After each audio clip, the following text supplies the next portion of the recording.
Hello, demigods, gods, and monsters alike. This is the Olympus Report.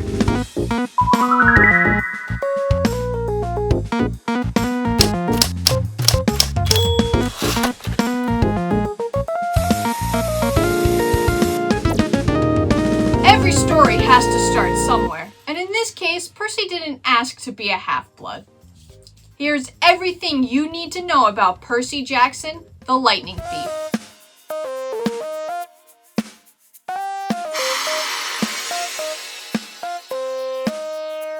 Before we get started, here are some important things that you need to know. A demigod or half-blood is the child of a mortal and a god. The mist is an aura that surrounds the earth and prevents the mortals from discovering the world of the gods, so it may trick them into seeing a sword as a pen. Drachmas are gold coins and are the currency of the gods. A satyr is a half-man, half-goat that are often sent out to find half-bloods and bring them safely to camp. A centaur is a half-man, half-horse. Naiads and nymphs are nature spirits that live in their respective plants or bodies of water. The river Styx is a river that runs through the underworld, and if you swear upon it, it's a binding promise. Half-bloods have dyslexia because their brains are hardwired to read ancient Greek. They also have ADHD because that antsy nature keeps them alive in battle. Quests are limited to 3 people to prevent monster attraction. The same way, demigods aren't permitted to use cell phones or other forms of technology because it's like sending up a signal to the monsters saying, I am here. Monsters explode into gold dust when they're killed, and while you can kill them, you can't kill them permanently, because eventually they'll reform and come back, whether it be a day later or a decade later. When a half-blood has a dream, they're often witnessing an event actually happening somewhere else. Now, let's jump into our story. Our story starts at Yancey Academy, where we meet our main protagonist, Percy Jackson, and his friend, Grover Underwood. They're on a field trip to the Metropolitan Museum of Art. Now we find out Percy is what most adults would call a troubled child. Besides the fact that he has dyslexia and ADHD, some pretty weird things have happened to him.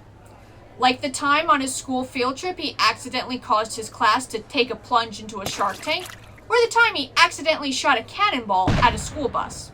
However, this time Percy hoped things would be different, because he really liked his Latin teacher, Mr. Brunner.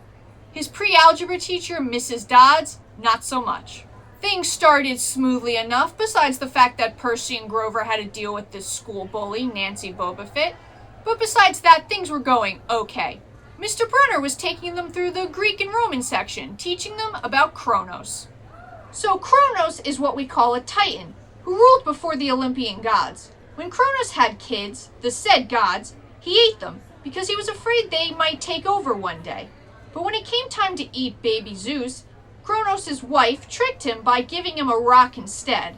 Later on, Zeus tricked Kronos into barfing up his other siblings, and together they sliced Kronos up and threw him into Tartarus, basically the worst possible place you could go.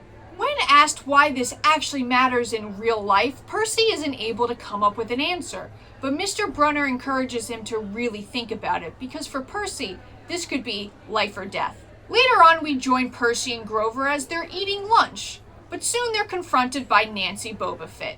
Nancy starts picking on Grover, and Percy gets so angry that he gets this pulling in his gut, and the next thing he knows, Nancy ends up in the fountain, even though he swears he didn't push her. Unfortunately, Mrs. Dodds, the nasty pre-algebra teacher, saw this and tells Percy to come with her. Grover looks on uneasily and tries to intervene, but to no success. Percy is a little worried, but he thinks she's a teacher. She can't actually hurt me, right? Wrong. Right before his eyes, Mrs. Dodge transforms into a shriveled old hag with giant bat wings. She lunges for Percy and keeps screaming, "Where is it? Where is it?" But thankfully, Grover and Mr. Brunner show up in time. Mr. Brunner throws Percy a pen, and when he catches it and uncaps it, it becomes a sword, where he then vaporizes his pre-algebra teacher. But when he looks around afterwards, totally confused, everyone is gone. He goes back to confront Mr. Brunner, where Mr. Brunner retrieves the pen from Percy, but he has no idea who Mrs. Dodds is, and neither does anyone else. Back at Yancey Academy, Percy tries to figure out what the heck is going on, but Everyone is convinced Mrs. Dodds never existed. Everyone except Grover, because Percy can tell he's lying. On the night before exams, Percy is studying for his Latin test and he really wants to do well and impress Mr. Brunner, so he decides to go ask for help. However, when he gets to Mr. Brunner's office, he overhears him and Grover talking about Percy. He listens in and Grover says something about being concerned about Percy's safety and keeps rambling on about a summer solstice deadline. And he feels he failed Percy because Percy saw her, meaning Mrs. Dodds. Percy is so shocked he drops his book and rushes back to his room. After exams in the school year, Percy and Grover board a bus back to New York, but Grover's acting really weird and very jumpy, especially when their bus breaks down and they see 3 old ladies across the street with yarn and scissors. Percy, having had enough of Grover's weird behavior, decides to question him on the old ladies and what he overheard in Mr. Brunner's office. Grover kinda dodges the question and makes Percy promise that if he needs help this summer, to come see Grover. He gives him a business card with his number and address on it. Grover also makes Percy promise to let him walk him home from the bus station. Percy does not keep this promise. As soon as they step off the bus, Grover runs to the bathroom real quick and Percy dips. Once home, we meet Percy's awful stepfather, who he calls Smelly Gabe and describes as looking like a tuskless walrus. You see, Percy doesn't actually know who his father is. Percy's mother, Sally Jackson, told Percy that his father got lost at sea when Percy was very young. The only thing Percy remembers about him is a warm smile and a feeling of safety. Soon, Percy's mother, Sally, comes home from her job at the Grand Central Station candy store, where they munch on blue candy. See, Percy and his mother both love blue food. They get to talking about what Percy's been up to that semester, but Percy leaves out all the weird stuff that's been happening to him. Even though Percy's mother can tell he's hiding something, they decide to leave on a vacation to the Long Island beach. They have a great time, but over a campfire that night, Percy pushes for more information about his father. Percy's mother reveals that Percy's father left before Percy was even born. This doesn't make sense in Percy's mind as he remembers his father's smile. Percy's mother says that Percy's father wanted to send him to a summer camp, but she didn't want to send him there for fear that she would never see Percy again. Percy wants to push more on the subject, but can tell his mother's about to cry, so drops it. That night, during a crazy thunderstorm, there's a banging on the door, and when they answer it, it's Grover, and he is frantic. He claims he's being chased, and they have to go now. While they race towards the car, Percy's mother questions Percy on what he's not telling her. In a hurry, they set off, but the craziest thing is that Grover isn't wearing pants, and instead of normal legs, he's got furry goat ones. As Grover, Percy, and Percy's mother race down the road, we learn that Grover is a satyr, a half-man, half-goat, who is actually sent to Yancey Academy to protect Percy. We learn Percy is a demigod, or half-blood, which means he's half-mortal, half-god. His father was one of the actual Olympian gods, and because of this, he can live a pretty dangerous life as monsters will constantly hunt him down.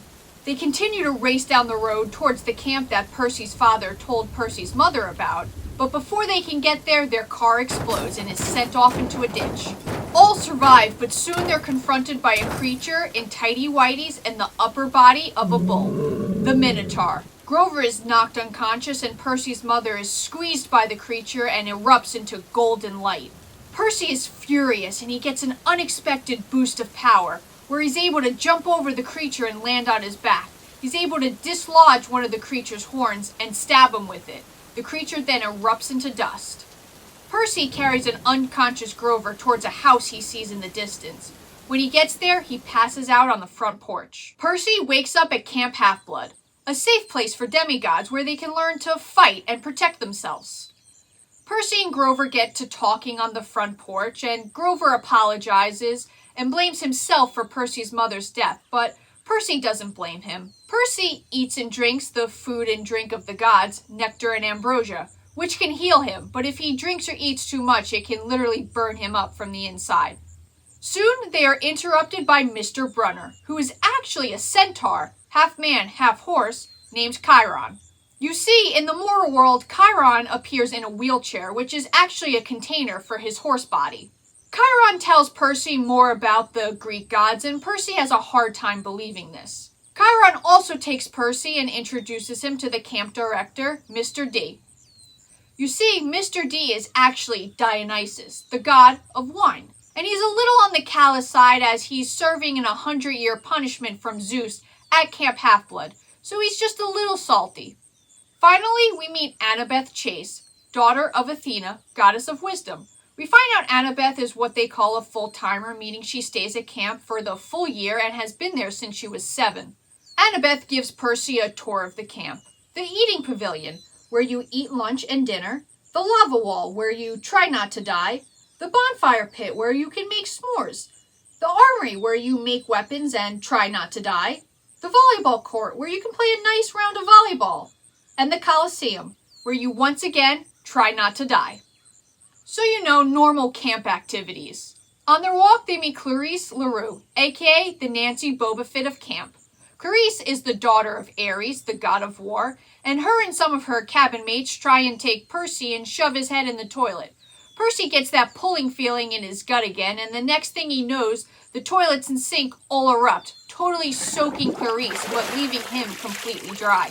Annabeth takes Percy to the cabins, 12 cabins for 12 Olympian gods. Each demigod is assigned to the cabin that their godly parent represents.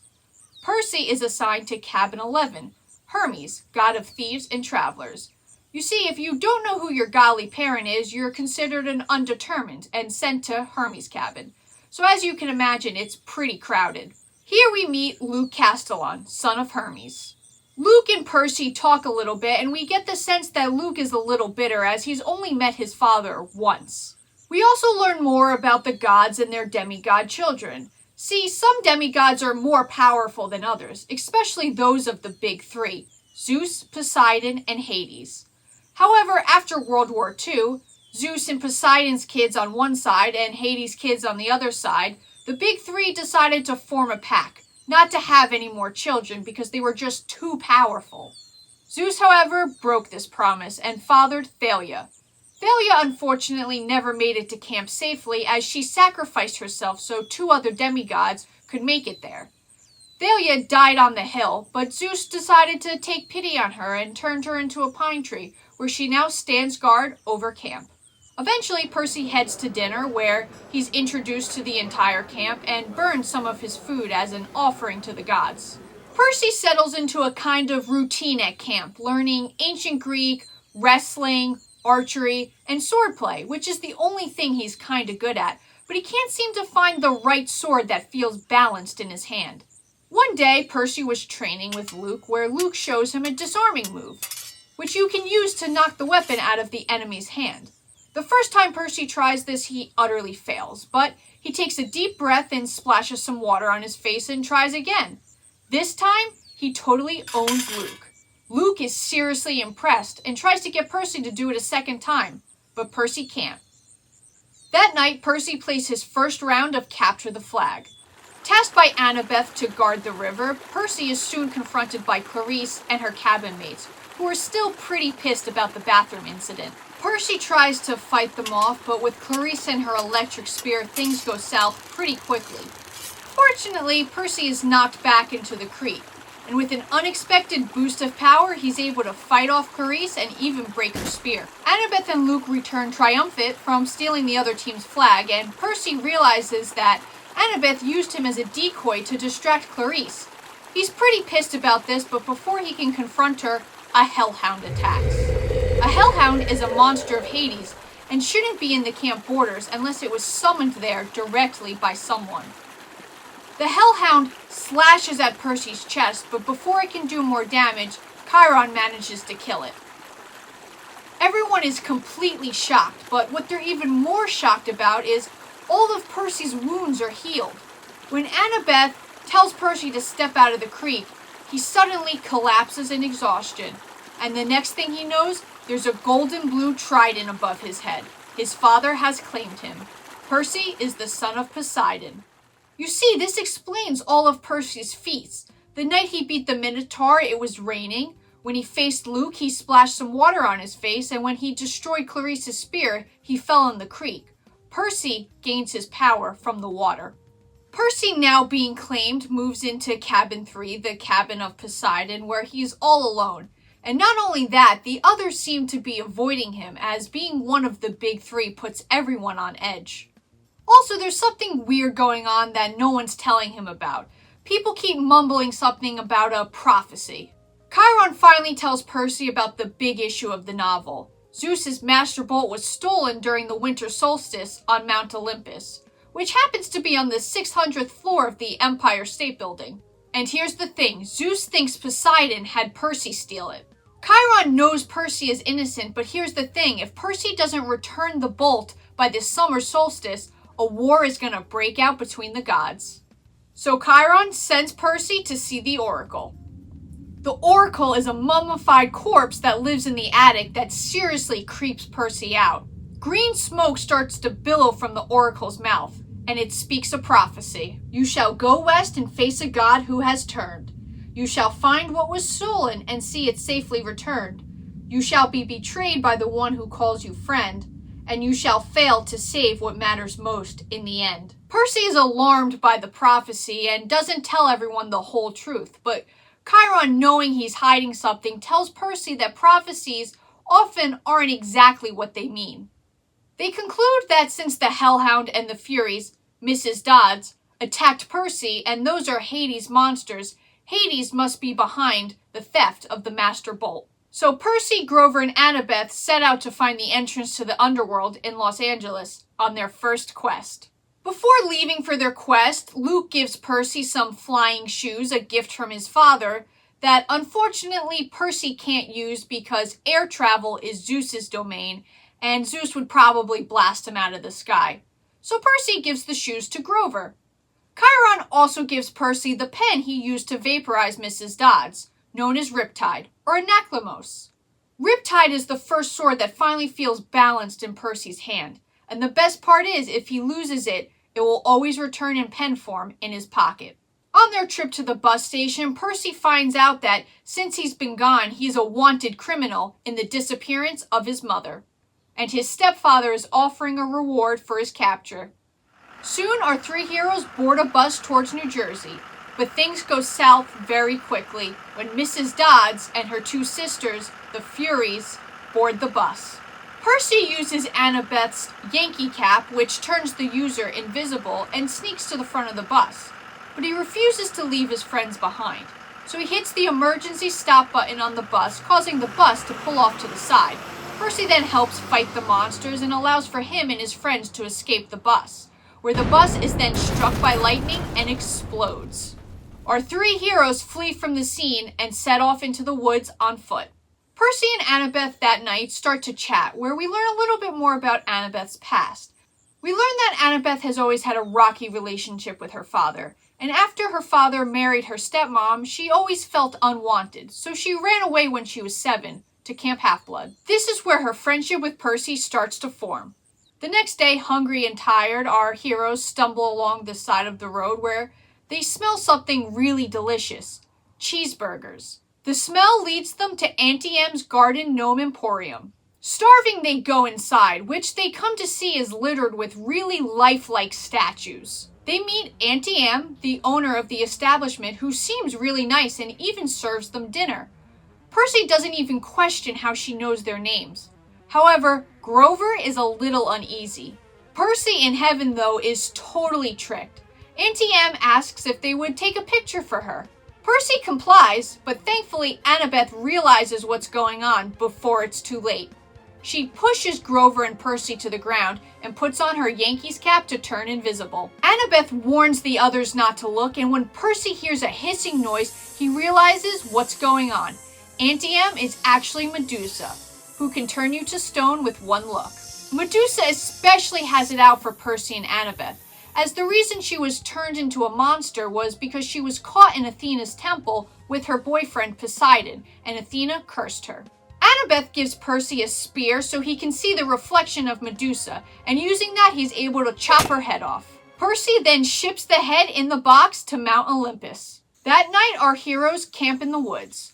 Percy and Grover start to talk, and we learn that Grover really wants to gain his searcher's license and look for the lost god of the wild, Pan.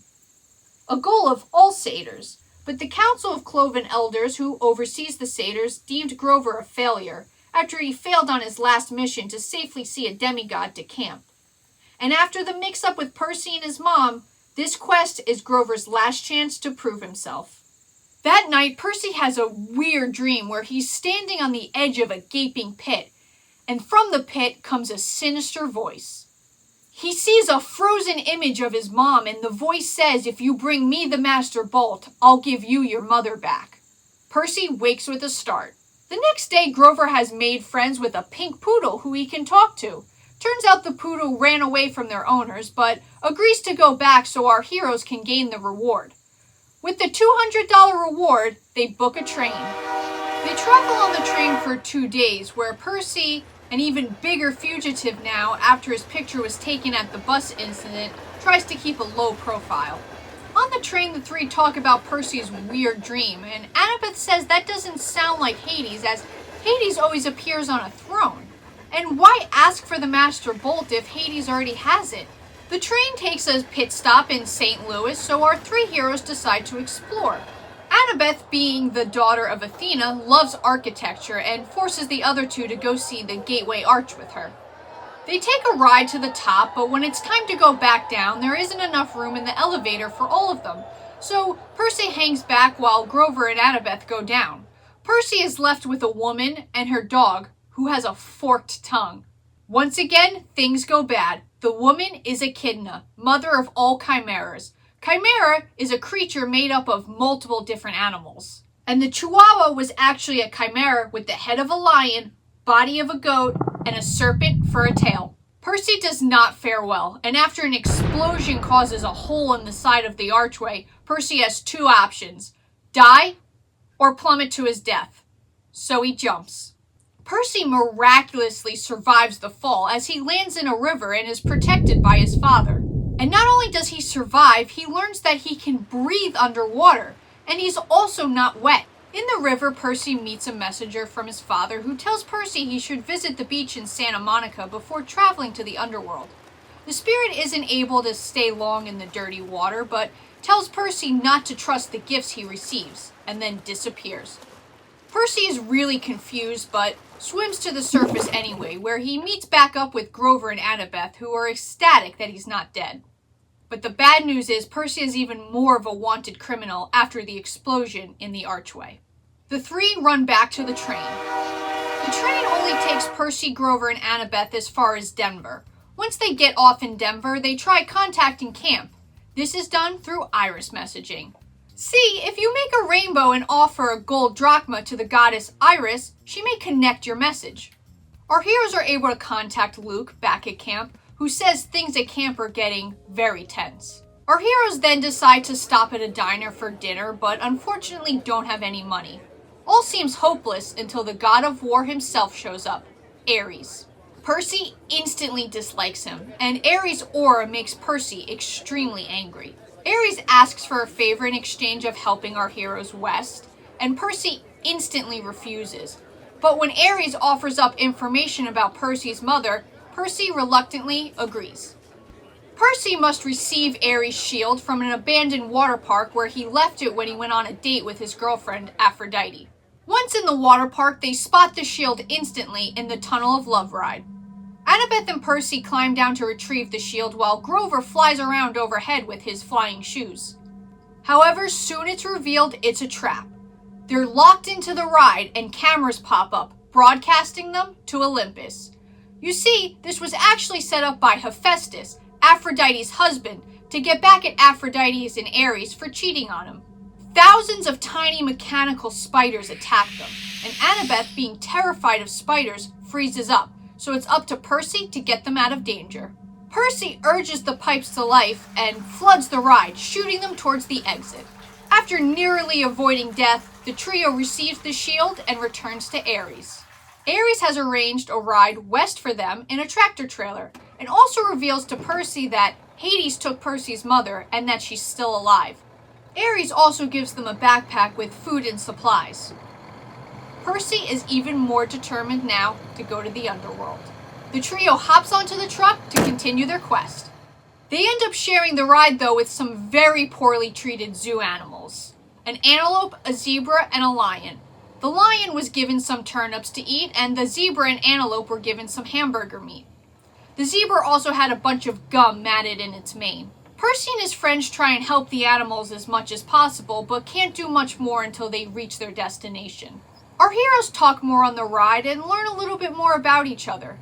It's revealed that Grover was the satyr in charge of protecting Thalia, and the other two demigods with her were Luke and Annabeth. Grover blames himself for Thalia's death, but Percy says just because he wouldn't abandon two other half-bloods doesn't make him a failure. Grover falls asleep with a smile on his face. Percy and Annabeth also talk a little bit, and we learn that Annabeth recently tried to go back and live with her father, but things quickly went south, as her stepmother didn't want a freak around. But Percy urges her not to give up on her father. That night, Percy has another nightmare with the creepy voice from the pit. But this time, the voice isn't talking to him. He's overhearing a conversation between the voice in the pit and someone else. They seem to be arguing about an item and how it should be brought to the voice in the pit. In the morning, they now realize they're in Las Vegas. After setting the zoo animals free, they go off to explore. They end up in the Lotus Hotel and Casino. When they enter, they're completely blown away. There's rides and games and pretty much anything you could imagine. A bellhop checks them in and gives them credit cards with unlimited cash on them.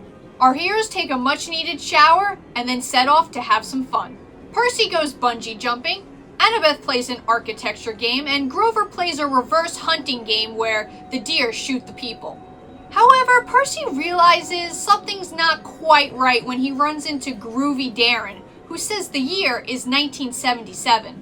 This snaps Percy back, and getting his wits about him, he grabs the other two and they flee the casino. And it turns out, even though it felt like hours, they were actually in the casino for 5 days. And now they only have 1 day left until their summer solstice deadline. Annabeth, Percy, and Grover hail a taxi and, using their casino credit cards, book a ride to Los Angeles. In the car, they talk about Percy's dream, and they conclude that Hades must not have been the one to steal the Master Bolt. The voice in the pit must have had someone else steal the bolt. And that must be why Hades sent his monsters after Percy, looking for it. Finally, they reach Santa Monica Beach, where the voice in the river in St. Louis told Percy to go. Percy goes into the water where he meets the voice again, a Nereid, a spirit of the sea, who serves Poseidon. She gives Percy 3 pearls that will help him escape the underworld. Afterwards, Percy, Annabeth, and Grover set off to find the entrance to the underworld. On their way there, they get chased by a group of mortal kids and end up seeking refuge in Krusty's waterbed palace. They meet Krusty, an extremely tall waterbed salesman who tricks Grover and Annabeth into lying down on a massage bed. When they lie down, ropes shoot out, attaching to their hands and feet. The ropes then try and pull them apart. See, Krusty is actually Procrusteus, the stretcher, who tries to make people taller. Percy, however, is able to trick Krusty into lying down into one of his own traps, and he's able to cut Annabeth and Grover free. Afterwards, they find the address for the underworld, which is only a few blocks away, in DOA Recording Studio. In the recording studio, they meet Charon, not to be confused with Chiron, who guides the dead to the underworld. By playing into the guide's greedy side and bribing him with some golden drachmas, they're able to gain passage to the underworld. Charon takes them down the River Styx, which has been polluted throughout the years by mortals' lost hopes and dreams. He drops them off in the underworld, which Percy describes as looking like a cross between airport security and the New Jersey Turnpike. They see different entrances for different parts of the underworld: Elysium, Asphodel, and the Fields of Punishment. But before they can continue, they need to pass Cerberus, a giant 3-headed Rottweiler who guards the gates of the underworld. Annabeth, using some obedience training and a red rubber ball, is able to distract Cerberus long enough for them to advance. Grover concludes that maybe even monsters in the underworld just need a friend from time to time. Percy, Grover, and Annabeth proceed through the underworld. Percy describes Asphodel as a crowded concert, Elysium as a Bahama paradise, and the Fields of Punishment as a place you don't want to go. However, when they get further into the underworld, something bad happens. Grover's flying shoes activate, even though he didn't activate them himself. They start dragging him towards a giant cavern. the cavern Percy saw in his dreams. But thankfully the shoes had always been a loose fit since Grover has hooves, and he's able to shake them off just in time to stop the plunge into the cavern. And then Percy and Annabeth realize what the cavern is, the entrance to Tartarus, which basically would make the Fields of Punishment seem like a vacation. Getting far away from the pit, eventually they make it to Hades' mansion. They finally meet the god of death, the third god Percy has met, but the first one he describes as seeming godlike. Percy pleads with Hades to return the bolt and not to start a war with the gods. But here's the thing, Hades really doesn't have the bolt, and he doesn't want a war with the gods. He doesn't want more dead people, as his kingdom is already crowded enough.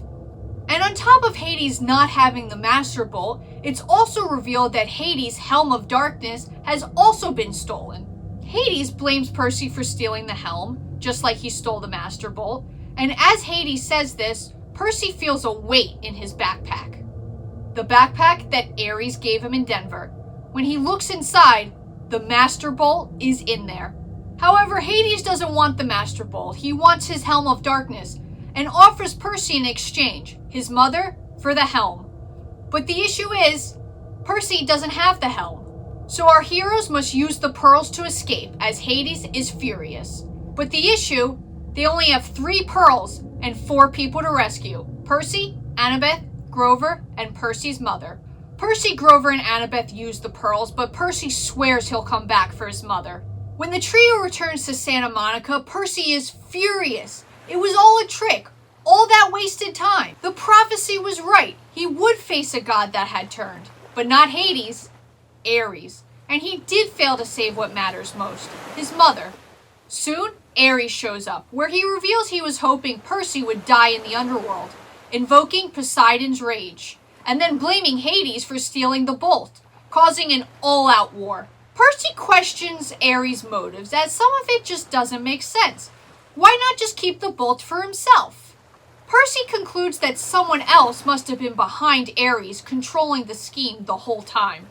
It also turns out that Ares also stole the Helm of Darkness.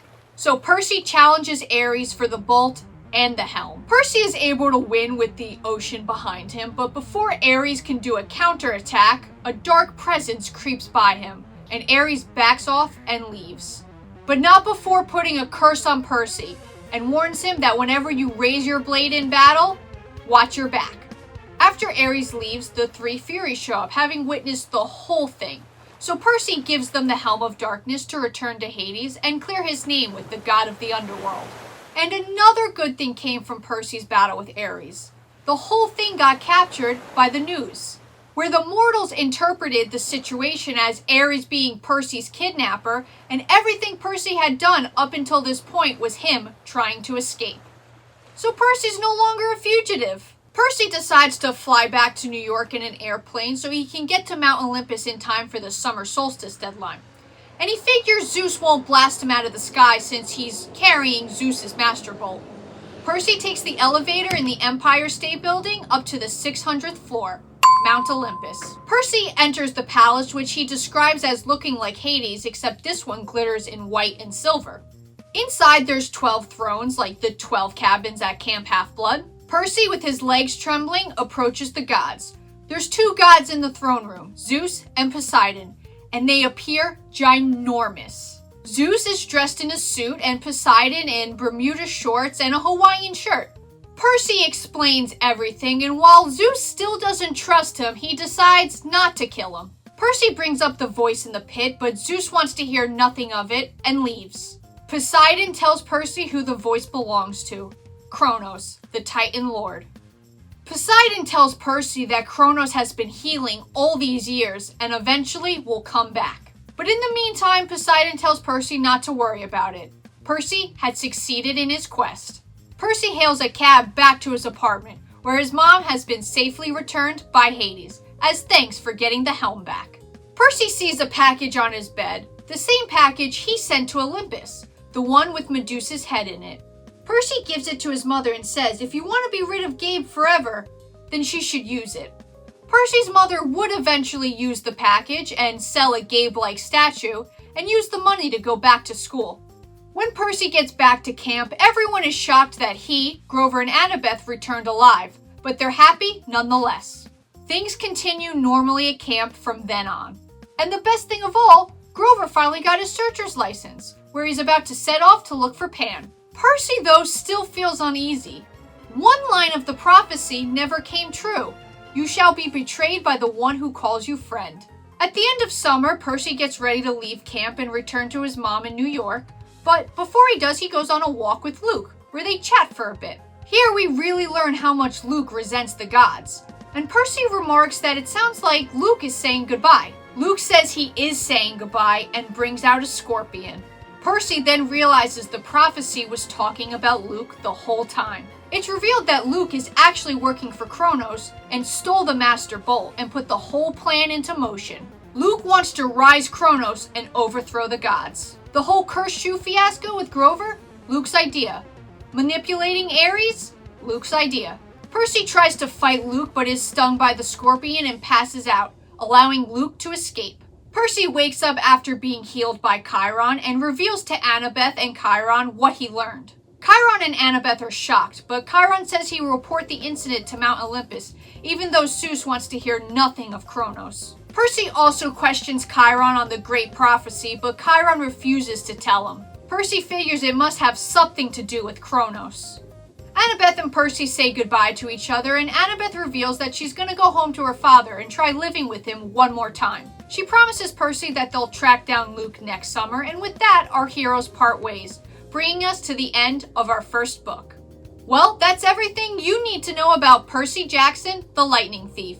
Let me know down in the comments below if I left anything out or what your favorite part was.